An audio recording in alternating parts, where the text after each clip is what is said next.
Is World War III on the horizon? The answer we might not want to hear is maybe, or possibly. But if a global conflict were to start now, what would it be like? Which countries would join and who would be most affected? Let's hear from our military experts. The reason the United States and other NATO countries have been hesitant to send advanced, long-range weapons to the Ukrainian military is to prevent the escalation of the conflict. They do not want to see the war escape Ukraine's borders and become a wider, greater power struggle over a much broader area, or in other words, World War III. Ukraine is not the only hotspot in the world, however. Russia's aggression, China's continued attempts to expand its power beyond its borders, and the actions of other countries in their orbit like North Korea have significantly altered the international balance of power in the last 15 years. Great power competition has returned after the post-Cold War slumber, and with it, the flashpoints that stand at the cross-section of these competing great powers.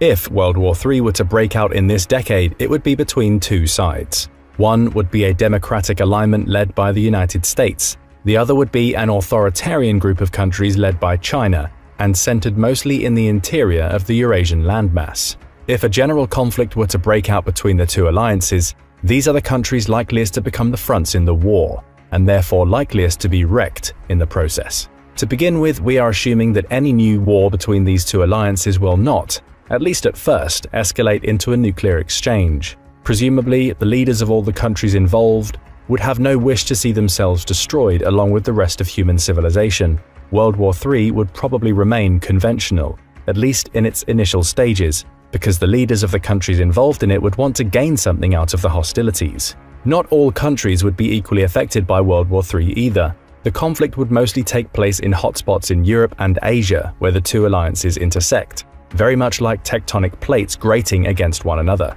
Ukraine was only one hotspot in the growing great power competition. All of Eastern Europe would be in danger in World War III. However, the perils of a Third World War would be particularly concentrated and devastating in the countries along the Baltic Sea. Russia has long resented the independence of the three Baltic states, Estonia, Latvia, and Lithuania, which broke away from Moscow's control following the Soviet Union's collapse. These countries joined NATO in 2004.